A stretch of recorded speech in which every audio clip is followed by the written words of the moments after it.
Curmudgeon asks, this is a good question. We can probably talk about it from a few angles. It says, can Ford multi-bag from this point? Their market cap is well below that of Tesla.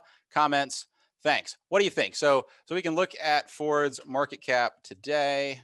I think it's like 80 billion. 57.44 billion according to Google here. What do you think? Do you think Ford has potential to multi-bag from here, or is it more of an income play as the dividend resumes? What do you think? Well, I've been watching the auto business a long time, so I'm going to say, sort of by old auto metrics, there's incremental growth here, and you collect that tasty dividend, which should come back at 15 cents a quarter, 60 cents a share. I don't know what that would yield now, but I know it's pretty attractive.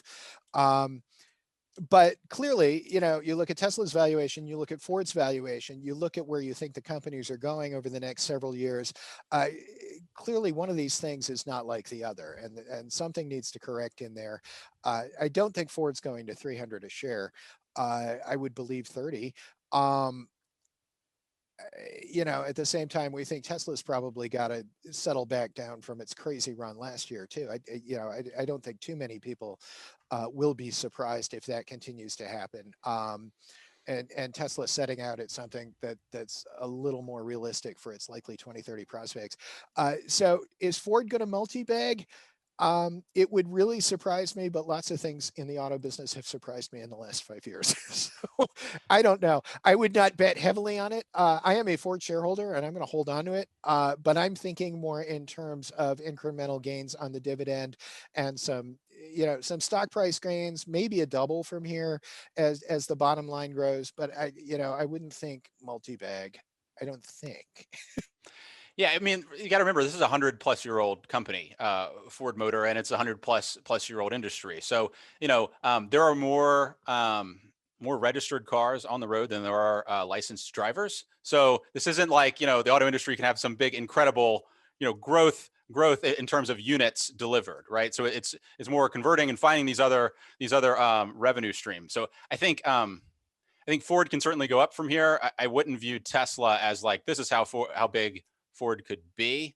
I think Tesla's market cap is probably a little high relative to what the business would support today.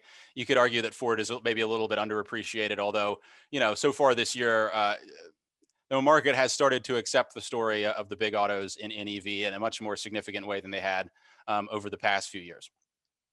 Yeah, I do want to make one point related to that, which is somebody said to me yesterday, all Ford is doing is defending its turf. And I said, yeah, but Ford is priced as if it's going to cede its turf.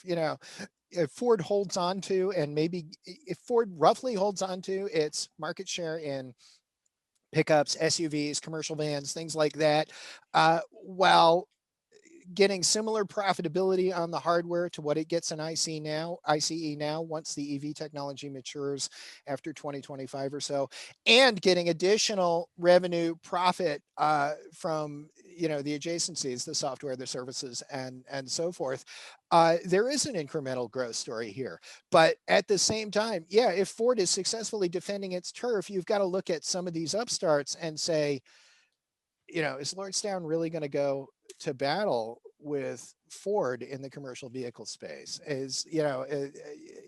For instance, and we'll replay versions of that story as the other incumbents do or don't step up here. But yes, it is a defense play, but maybe Ford was priced for losing some ground. But that said, no, I don't think this is a 10-bagger from here. I wish, because like I said, I've held it for a long time. I bought it in 2009 at, I won't tell you, but it was under $2 a share. And I've been sitting on it for a long time. And I'd love it if it went way higher.